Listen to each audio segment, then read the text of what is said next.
Today we're going to be talking about how to present a speaking skills lesson which includes functional language. It's not just pure fluency, we're actually also offering some specific language input as well. We had a little bit on this a few weeks ago. Do you remember this chap? Yeah. Who is it? The guy who killed London. Yeah, that's right, yeah. Do you recall whether the functional language was actually in the text? Yes. Was it? No, it wasn't. Yeah. That's right. So basically it was a controversial topic which hopefully inspired students to say things like, in my opinion, in my view, I disagree, no, not at all, and so on. I wanted to give you some more input on using a text which actually has a functional language in it. Before we do that, let's just remind ourselves of the PPP model as it is adapted for kind of speaking skills and functional language.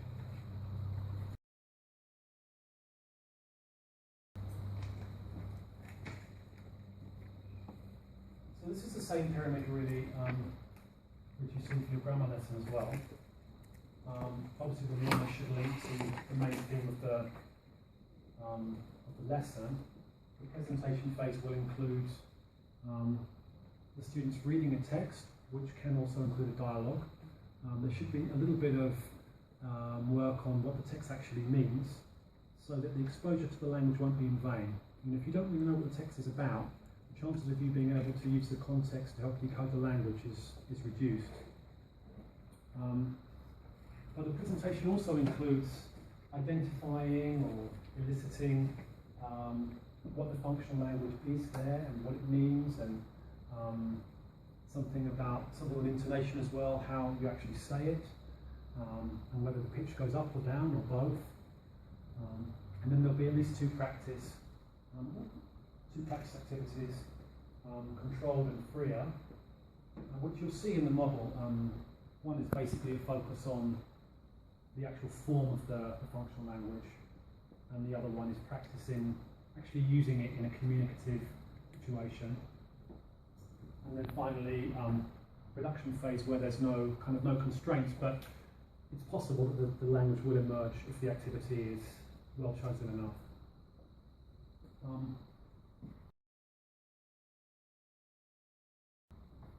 So just to remind you quickly what functional language is. So basically, it's a group of phrases that does a particular job in a conversation.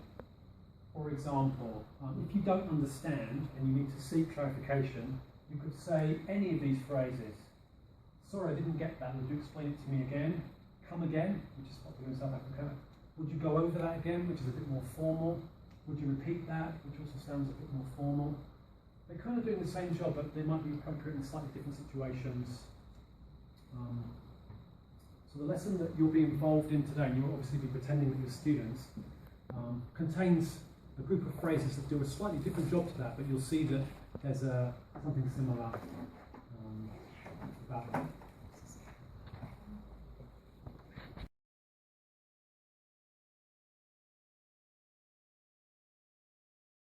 So you have to go into student mode now. Oh, maybe you can help me. I've been thinking about what really are the most important things in life. Do you have any views on that? Food, I agree. Yeah. What else? Family, yeah, definitely. Yeah. Love. Oh, that's nice. What else? Sports, anyone? Football? Yeah, no. A warm bed. Yes. Not having cold feet. A job. Actually, you've mentioned some of the things here, which I was thinking things many people would say are important. What does this one represent? Family. How about this one? Money. And this one? Actually tells you. And this one? Okay, and this one? Love. Okay, that's right.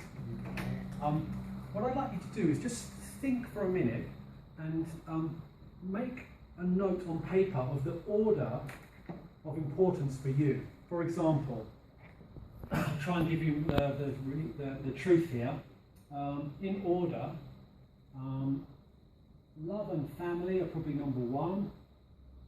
Job and money maybe together number two, and then hobbies unfortunately coming in at number three. When you've made your order, you'll speak together and see if there are any differences or similarities between you and your partner. You'll be working in pairs. Two, Nan and Max, two, and if you three could work together. So, are you just going to write the order? No. What are you going to do after that? Okay. Is it something that you have to agree about? No. Okay. So I'll give you just a minute to write your order, and then you can speak together. Okay. Donna, what did Dinaya tell you? I was surprised because the mayor said the first one is job. Okay, that's priority. And mine was love. So I didn't. You're an old romantic, aren't you? I'm a romantic and I don't put job in front of family. Okay, thank you very much. Yeah.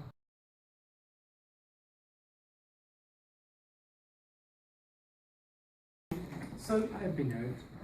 Now, you were talking about the order of importance of these things in your life.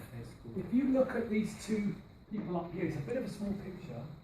Can you see, is it two men or two women? Two men. Do they look like they're having a very relaxed conversation? No. Why not? Yeah, one's a little bit stressed, okay, and you'll see that when you read it. Where are those men? The bar. In a bar. So, is that formal or like a more relaxed, casual setting? Okay, that's right. What I'd like you to do, you can find this on your handout, is read the dialogue to yourself and just identify from the 5 topics that we looked at just now, family, love, money, hobbies and job, which of these topics do they actually talk about in the dialogue? I'll just give you a minute or so to check that. Enjoyment. So I think there's 2 main topics here. Which did you find? Family and job, yeah. And there's a small bit about money, but it's really to do more with the reason why he's working. Yeah. So, did you notice anything in there, any evidence that the conversation was not completely relaxed? Yeah. What did you find? Yeah. Say again? That's right, yeah. If I go to the first one of those, he says, "Can I just come in here?" Well, why does he need to say that? He's not getting a chance. Yeah, the other person is taking over, waffling on, exactly. Can you go back to the text and identify 3 more phrases that play the same role as that in the conversation, do the same job as that? Have you found them? Yes. Okay. Mira, could you tell me the next one? Yeah, just say something here. Yeah. And Sean, tell me the next one. Sorry to interrupt.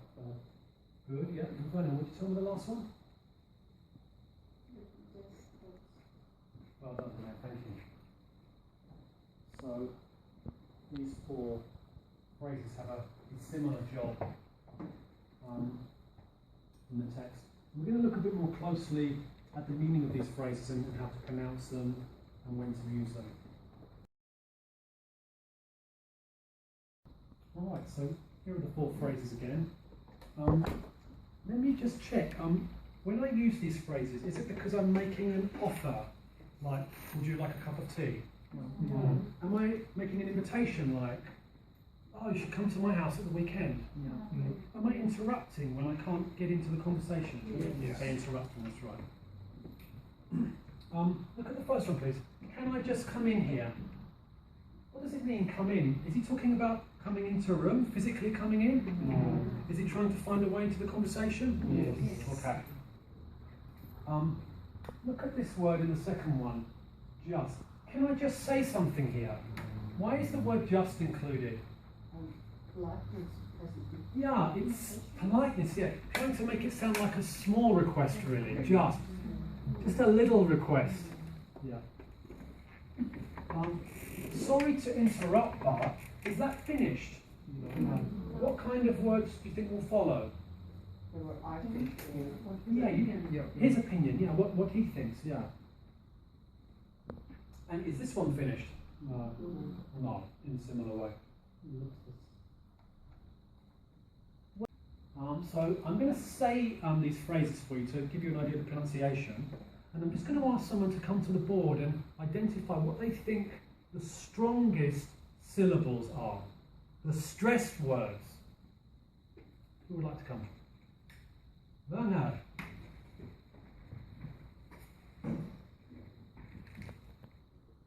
So, can I just come in here? Can I just come in here?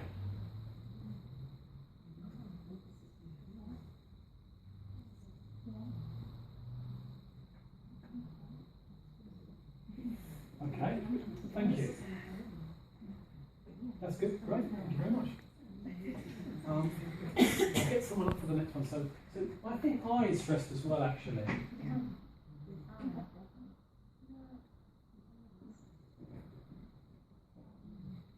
Can I just come in here? Can I just come in here? Say it together. Can I just come in here? Can I just come in here? Can I just come in here? Does it need a little bit of power, or is it very soft? Power. Bit of power. Why? You want to say something, yeah. Zoo, would you come and mark the next one?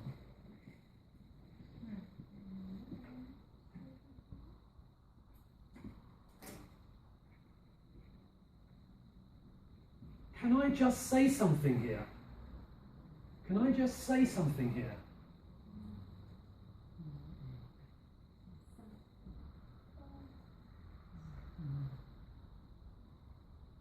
Yeah, I think so, yeah. Right. Those are the stressed syllables. What about intonation? Yeah. May I just say something now, or can I just come in here? Yeah. The stress will change depending on the mood that the person is in. Definitely, yeah. So if he's agitated, he will say, "May I just come in here?" Yeah, or it could be, may I just come in here? You know, if you're even more emphasising the fact So that there you're left the out. stress changes when the emotion in the person Yeah. changes. So I guess what I'm trying to give you is a model that is natural for me as I read this piece of discourse, but in real life it could change a little bit, yeah, definitely. So let's listen to the intonation of the phrase, and we'll just try and find whereabouts the high points are. So try and listen for the highest pitch. Can I just come in here? Where does it kind of get to its peak? Yeah, kind of going up here, isn't it? And then kind of back down a bit. Can I just come in here? Should be come in with the eyes. Come in here. Come in here. I don't know. I don't think it really does go up. Can I just come in here? Here. Going down at the end. I think just as a high point. Yes. Can I just come in here? That's the general movement of it anyway. May I just say something here? Yeah. Again, it's kind of coming back down again.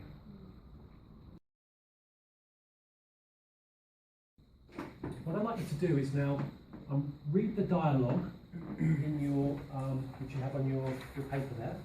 Thank you. And when you come to that phrase, try to give it a little bit of power like you've practiced, so that you kind of try to make a space in the conversation for yourself.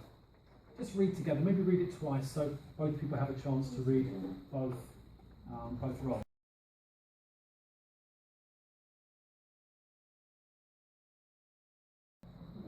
Please make sure you can't see the dialogue now.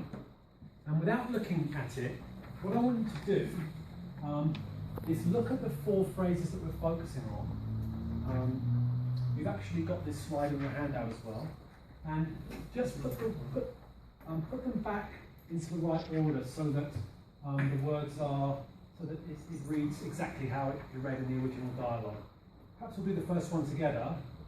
What's the first word in the first one? Can I just come in here? Okay, so can you work together with your partner and write down the words in the correct order?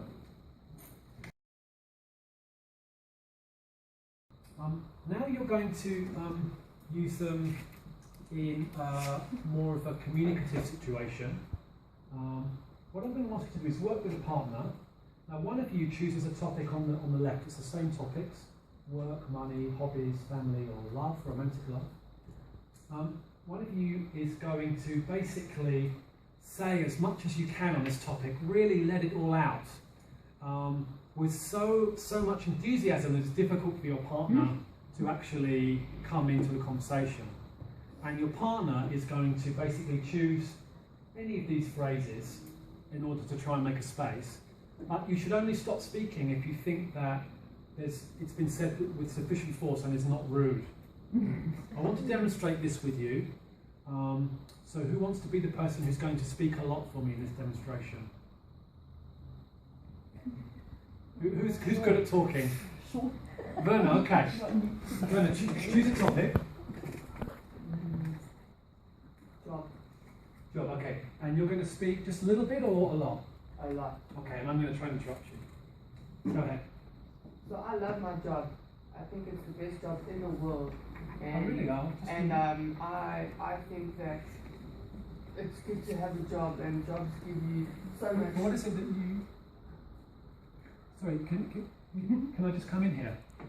I actually agree, you know, it's nice that you've got a really good job and blah, blah, blah.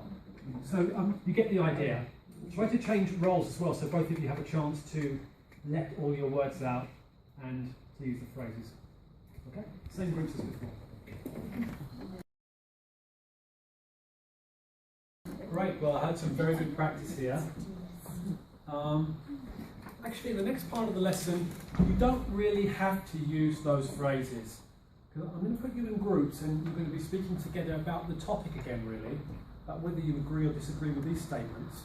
But of course, you might have somebody who's just taking a little bit too much space in the conversation, and you may want to just come in.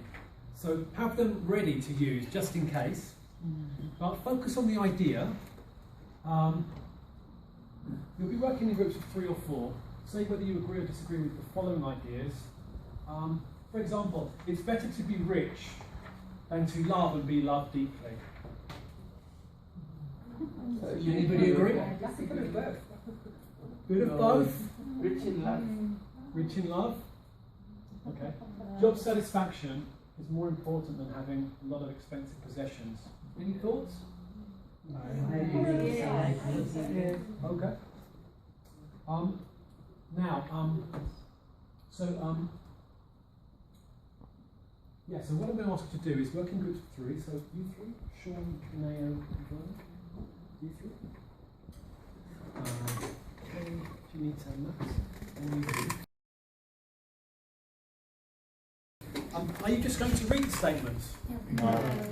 Do you have to agree with them? No. Okay. And what are you going to do if somebody takes up too much time? Are you allowed to give your real opinion? Yes. Absolutely. This is a time just to say what you really believe. Okay. Simon.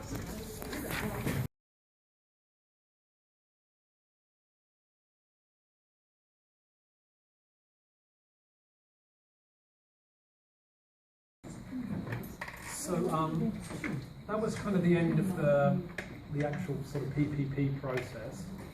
And I did hear some of you use the functional language. Chances are, you know, if it's available and students are enjoying it, you know, they probably will want to use it. The next thing I'd like us to do is have a look at this. We looked at something similar to this a couple of weeks ago before you taught TP, 5 for the first time. And basically I was asking you, what's your warm-up? Does it link to the main thing? Do you have a text or a dialogue?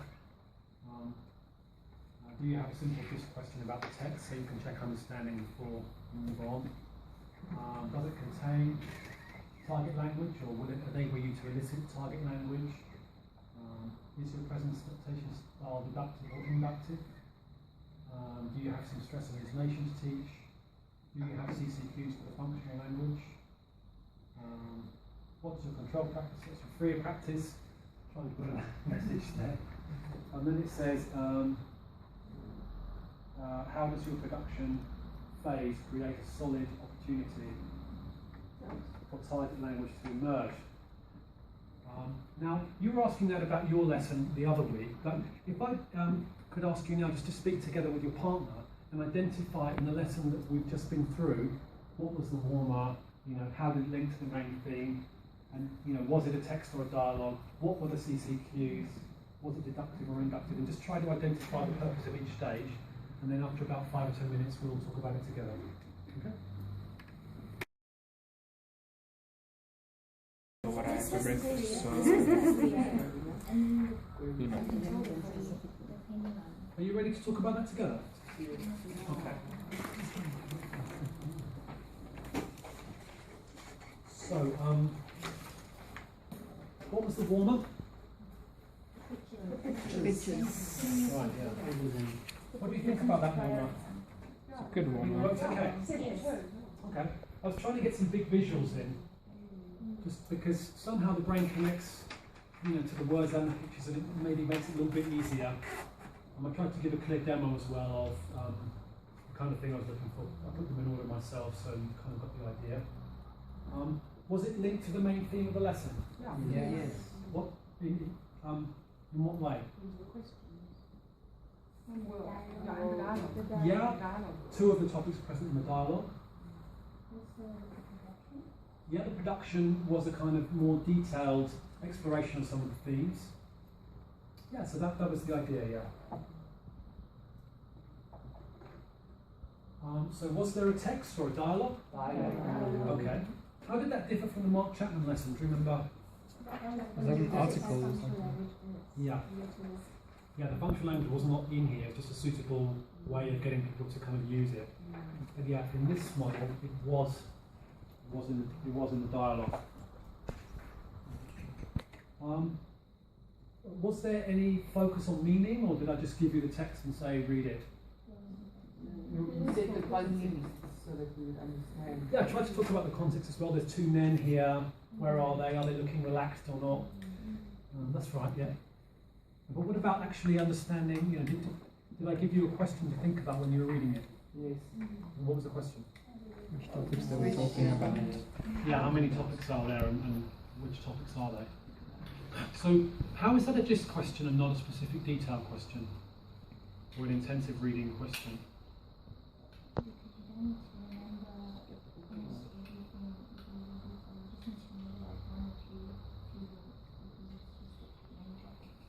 Yeah, so the words that give you the main topic, there's quite a lot of them. So even if you read it kind of quickly or, not intensively, you'll still notice, okay, children, welfare, parents, he must be talking about family, right? You've got a lot of chances to get the overall theme, and similarly with the job.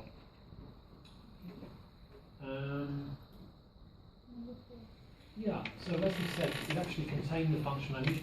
What functional language was in that? Is in the dialogue? Yeah, interjections or interruptions. So were all 4 phrases from the same group, sort of functional group? Yeah.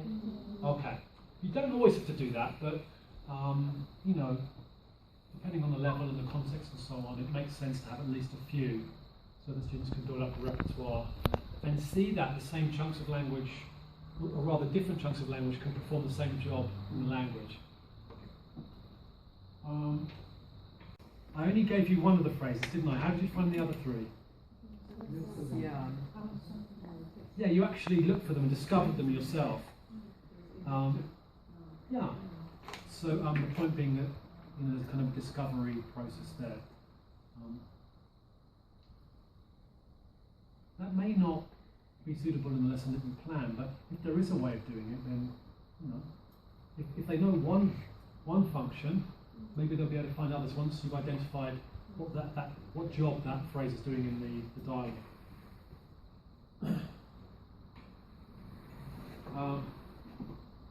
Okay, was there a focus on stress and intonation? Yes. Yeah. Yeah, and Werner's point was excellent. You know, no two people will say this exactly the same way actually, but the chances are that, you know, as a proficient speaker or a native speaker of English, you'll give a clearer model than students will arrive at just from their own intuition.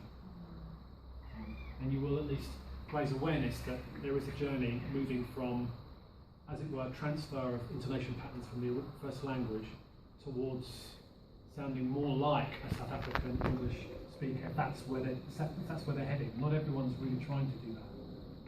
You know, that's where they're going, and you need to help them get there. We covered this, I think, mostly. CCQs, the functional. Do you remember I gave you 3 choices about what the main function was?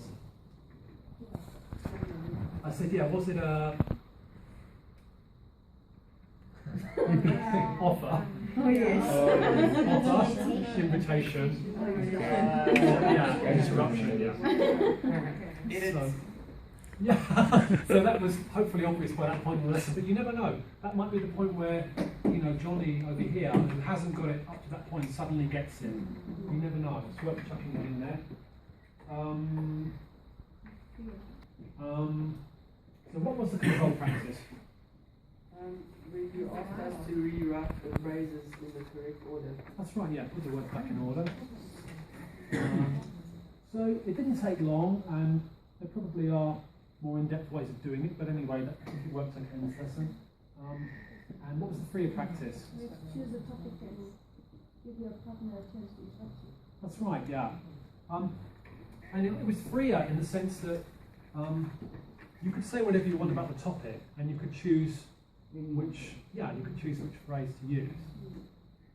But I was still, you know, really emphasising, I want you to say these phrases. How was that different from the production?